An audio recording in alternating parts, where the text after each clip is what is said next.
A continuación, conectémonos.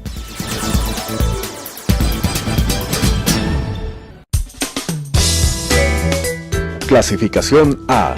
Apto para todo público.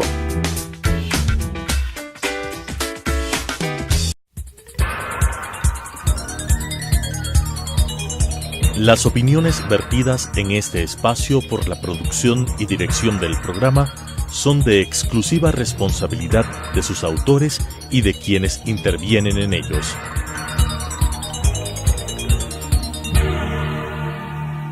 Telesucesos Canal 29 UHF presenta Conectémonos.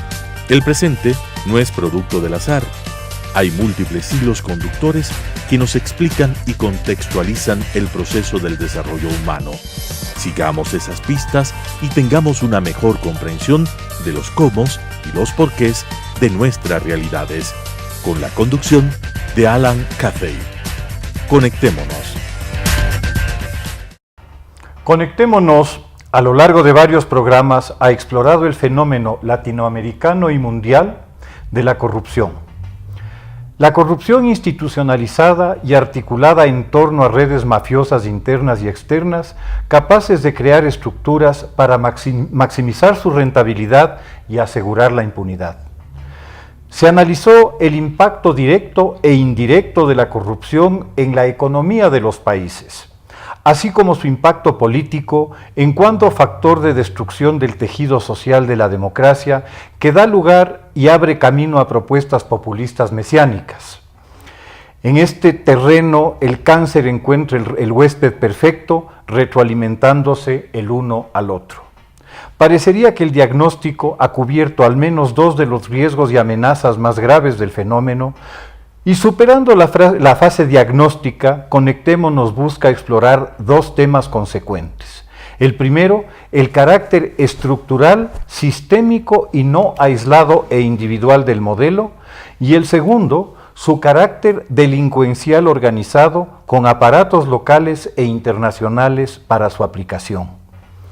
Nos acompañan hoy Margarita Andrade, economista, administradora pública, 10 años de trabajo con el Banco Mundial, 10 años de trabajo con Naciones Unidas y con otros organismos internacionales. Investigadora importante y de dilatada trayectoria en el fenómeno de la corrupción.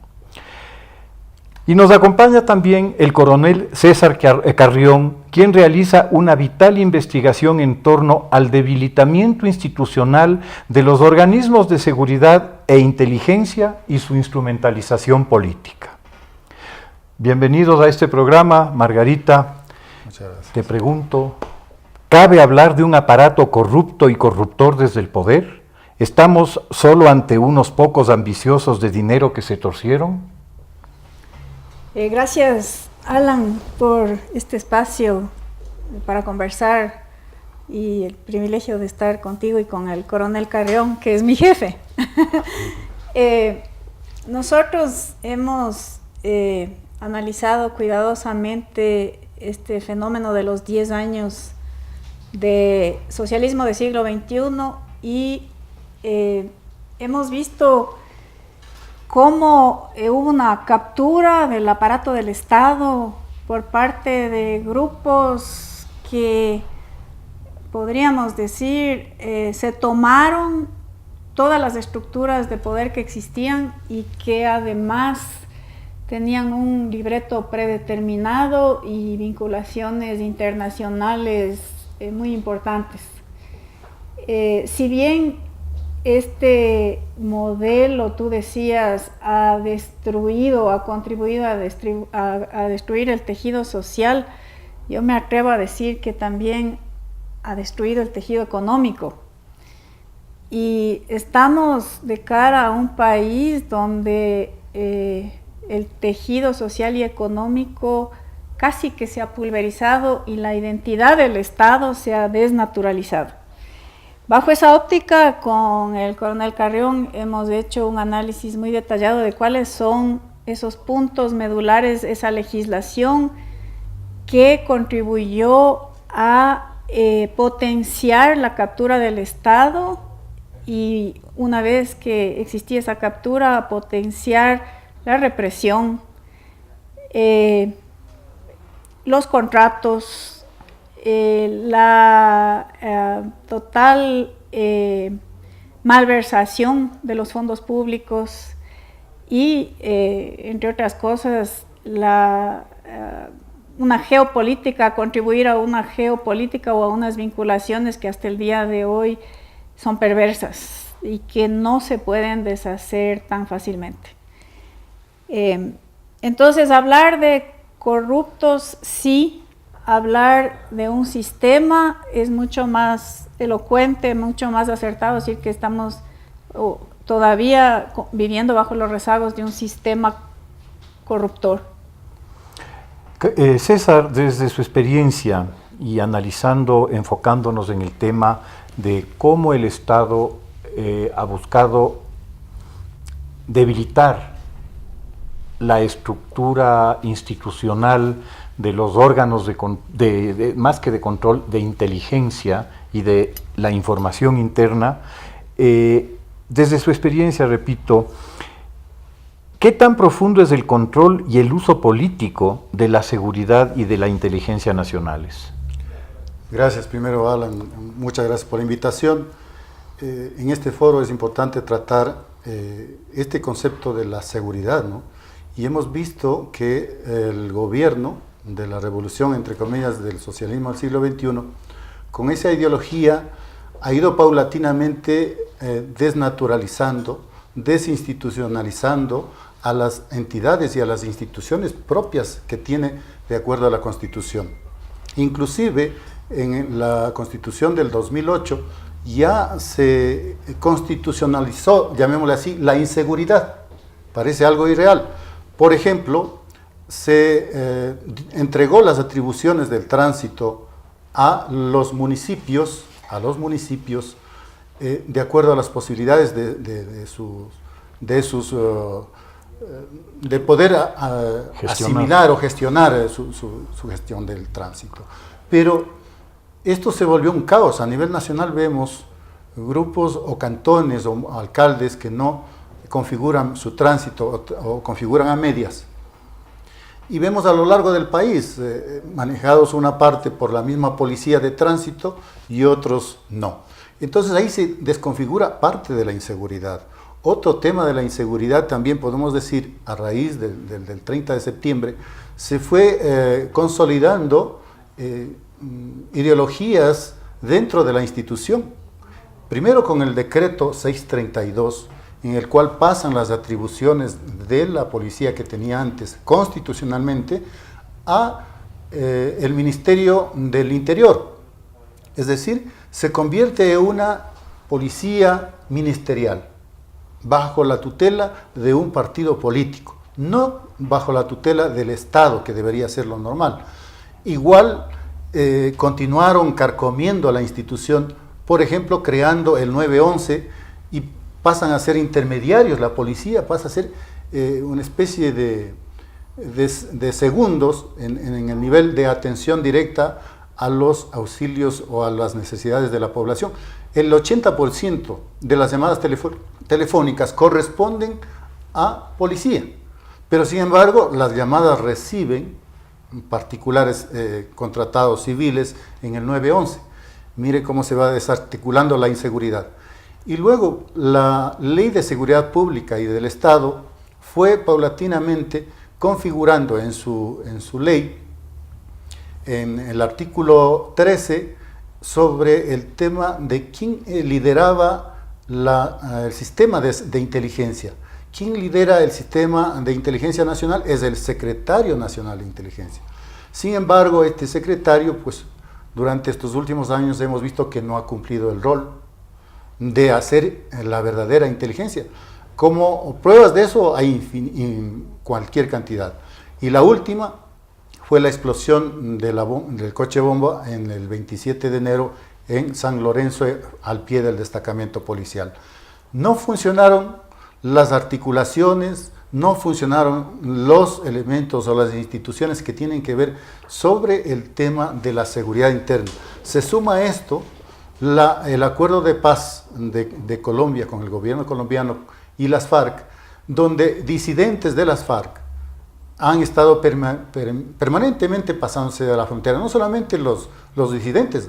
Años atrás hemos visto que líderes de las FARC estuvieron aquí, hicieron campamentos, hoy reexportan, somos uno de los reexportadores mundiales por toneladas de la cocaína.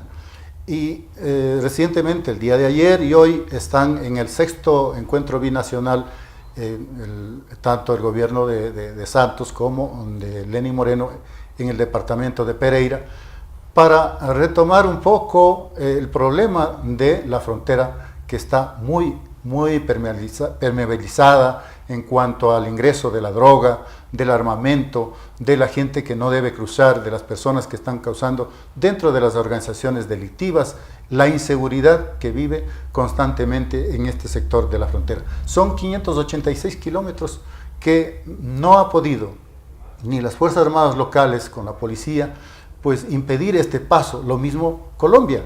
Colombia no pone sus fuerzas militares y policiales de forma permanente, y esa es la facilidad por la cual se vuelve vulnerable, y tenemos como resultado pues el incremento del narcotráfico tanto en Ecuador como la reexportación.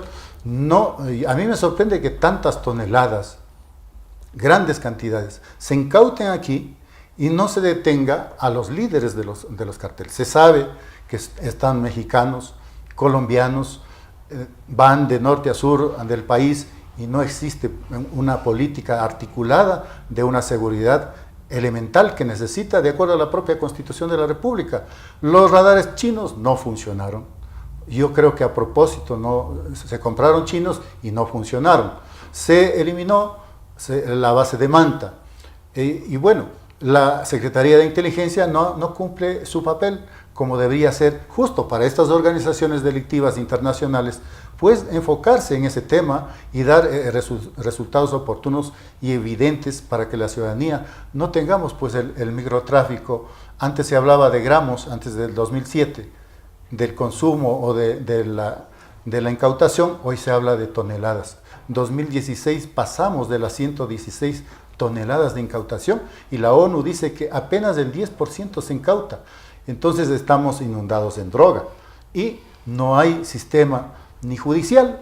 Por un lado, el sistema judicial, conocemos a través de una exposición que hizo el señor defensor público, Ernesto Pazmiño, que existe una sobrepoblación de 10.144 en sobrepoblación carcelaria. ¿Qué quiere decir eso? 16.000 es exactamente, 16.000.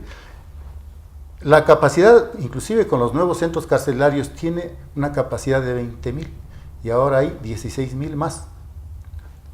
¿Cómo están enfocadas las políticas de la justicia? Yo pienso que están equivocadas, porque los que debían estar presos son los que han cometido los grandes actos de corrupción, pero más bien el propio fiscal lo absuelve de un caso de peculado tan evidente con todas las pruebas, en el caso Capaya, por ejemplo, y eso desanima y corrobora con todo lo que hemos venido diciendo, de que el Consejo de Participación Ciudadana y Control Social ha nombrado afines, primero fueron afines al propio, y trabajaron con el propio gobierno anterior, y fueron los que nombraron a estas autoridades que estamos viendo, que algunos están prófugos, otros están procesados, ministros también en procedimientos judiciales.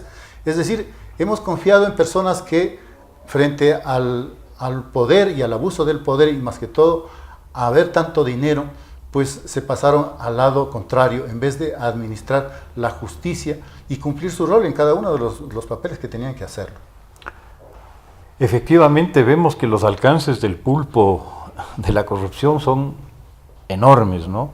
Hoy día acaba de renunciar el primer ministro de Sudáfrica, justamente acusado por su propio partido de actos de corrupción, y ha tenido que dar un paso al costado por esta situación. Hemos visto en nuestra proximidad el caso del presidente panameño, el caso del presidente de Guatemala, no hablemos pues del caso de Lula, de Perú. Realmente estamos viendo un pulpo, un monstruo que está extendido por todo el mundo, y mi pregunta, Margarita, va por ahí. Estas ramificaciones internacionales del negocio de la corrupción, porque hay que comprender que este es un excelente negocio, no hay mejor negocio que conseguirse un país y saquearlo, no hay ningún mejor negocio que ese. Este pulpo es posible de ser enfrentado únicamente bajo una acción local.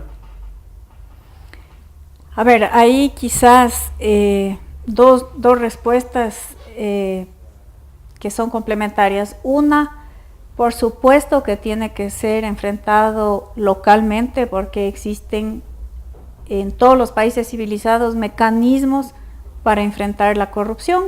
El mejor caso es el caso de la Fiscalía de Brasil y del Poder Judicial de Brasil, que ha logrado desde el 2014 hasta la fecha básicamente determinar cómo funcionó el mayor esquema de corrupción de la historia, con ramificaciones internacionales, y ha logrado determinar exactamente cómo se estructuró el aparato de saqueo del país.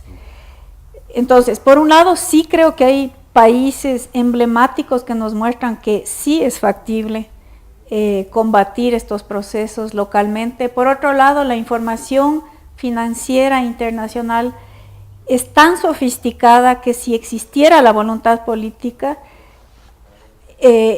existen todos los mecanismos para determinar la ruta del dinero. ¿Qué es lo que ha hecho Brasil en acciones conjuntas con fiscalías de otros países? Entonces, el país, en este caso el Ecuador, sí tendría las condiciones, si hubiera la voluntad política, de hacer una investigación exhaustiva y perseguir a los corruptos. En el caso de la dimensión internacional que tú le estás viendo, existen algunos organismos y mecanismos internacionales muy sofisticados. Por ejemplo, el GAFI. O sea, el GAFI es uno de esos cuerpos colegiados que te permiten ver el nivel de lavado que existe en un país, el manejo financiero y del sistema financiero en un país.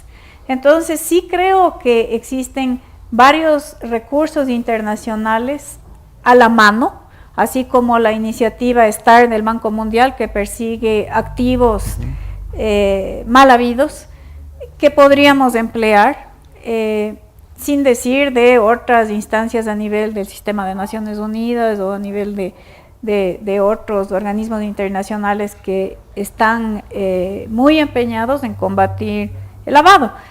Creo también que existen inmensas posibilidades, si uno ve las investigaciones que ha hecho el Departamento de Justicia de Estados Unidos sobre, por ejemplo, el tema Odebrecht. Así es que soy muy optimista en pensar de que si países vecinos como Brasil logró hacer lo que logró con un poder judicial y un apoyo político y un apoyo de la población mayoritario, creo que aquí podríamos hacer un combate muy interesante a todo lo que pasó en la década pasada, y además creo que es necesario involucrar a nivel internacional a todas las instancias que existen para este propósito. Yo no sé, el tema de la corrupción es un tema en el cual hemos venido patinando durante tanto tiempo, casi como lo recuerdo. Y lamentablemente veo una suerte de rueda moscovita en el fenómeno. Es decir, hay momentos en que la conciencia ciudadana y la acción decidida empieza a manifestarse, pero luego caemos en unos abismos de abandono y de despreocupación absolutos, y estamos en esto de lo que yo recuerdo los últimos 30, 35 años, ¿no? Y Yo sí pienso que el tema de la corrupción tiene un componente importante en término internacional. Es decir, si no logramos, uno, despolitizar el tema del combate a la corrupción y reducir el combate a la corrupción a lo que es, a combatir un delito, una acción delictiva, una acción criminal. Si no logramos despolitizar el asunto, vamos a lograr siempre que el corrupto, el político corrupto diga, no, pues esto es una persecución, yo soy una víctima y por lo tanto todo lo que dicen de mí es falso. Pienso yo que únicamente en el momento en que podamos llevar las cosas a un plano técnico, muy profesional, pueda realmente empezar un combate serio contra la corrupción. Y en ese sentido, César, la pregunta sería, ¿no se vuelve ya indispensable una Interpol de la corrupción, una policía internacional que actúe coordinadamente para combatir esto? Bueno, primero es muy complejo, sí, es que los gobiernos con tintes ideológicos sumados, más el boomerang del petróleo, más el tema del narcotráfico, eso se vuelve un boomerang más incontrolable. Es decir, muchos gobiernos pueden aparentar democracia, tenemos Venezuela, o la propia Colombia inclusive, pero que se bañan de democracia, se cobijan de la democracia. Y aquí ha sido evidente, desde el 2008 se incrementa un Consejo de Participación Ciudadana y Control Social, simulando que va a representar a la ciudadanía. Y eso no sucedió en absoluto. El otro poder, cooptado también, el árbitro de la democracia, como es el Consejo Nacional Electoral, también solo perteneciendo a un solo partido político, ¿cómo va a controlar los votos? ¿Cómo confía la ciudadanía? Y más aún cuando aquí en el país localmente se mete la mano a la justicia, para encubrir toda la impunidad que hemos visto a lo largo de esta década. No se puede hablar de un tecnicismo internacional para poder localmente intervenir, pues, ¿no? O sea, se ha hablado también de la soberanía, pero a la final estamos prevendidos en petróleo hasta el 2025 y seguimos hablando de soberanía.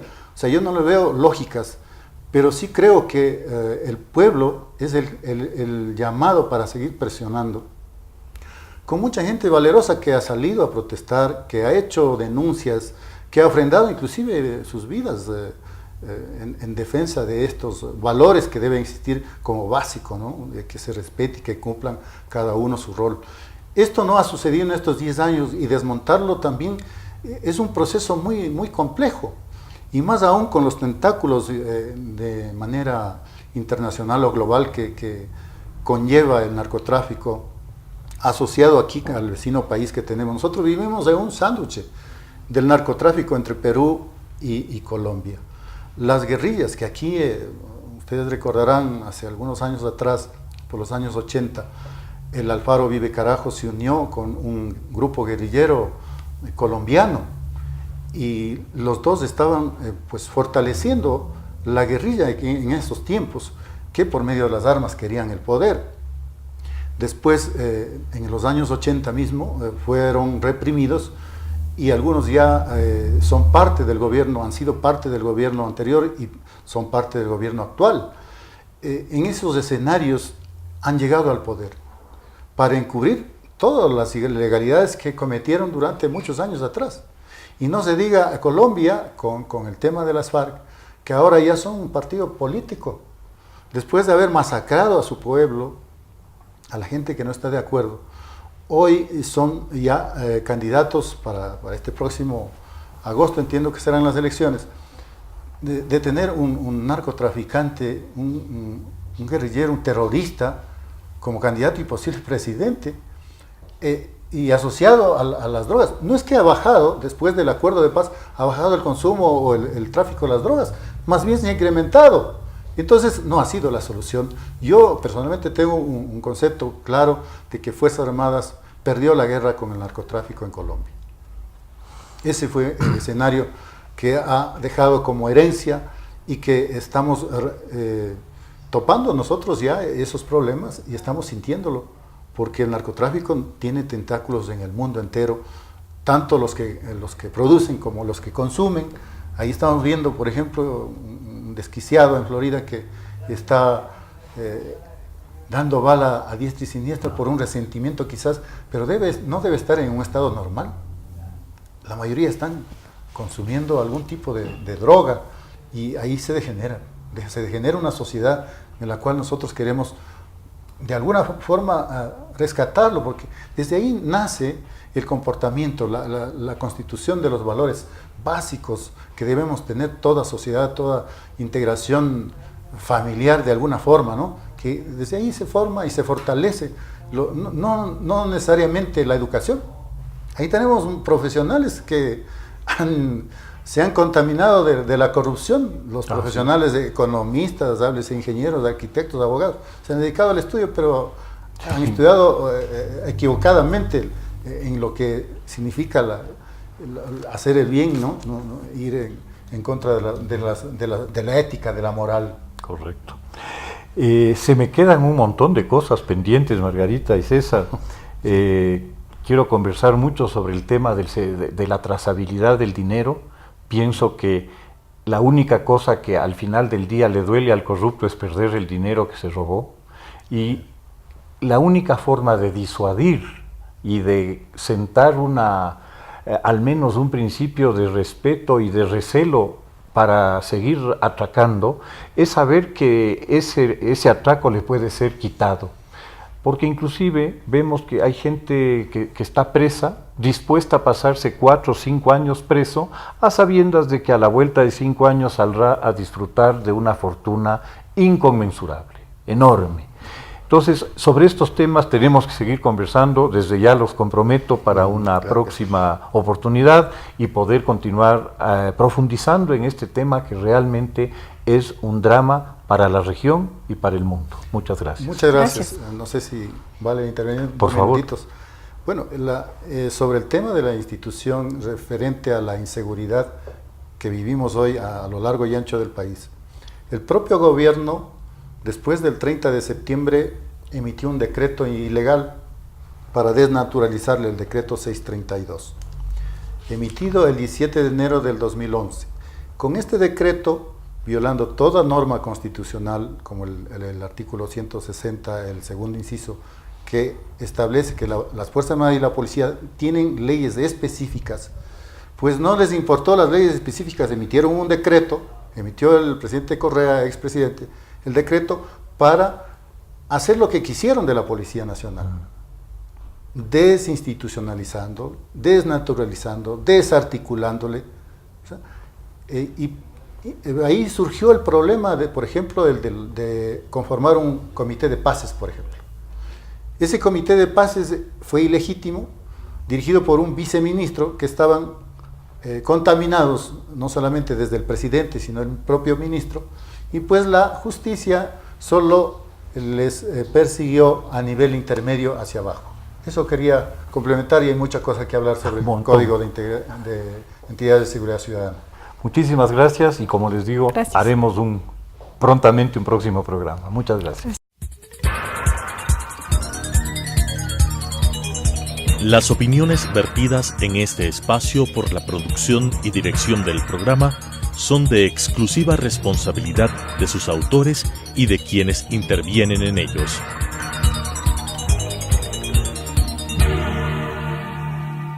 Telesucesos Canal 29 UHF presentó Conectémonos. El presente no es producto del azar.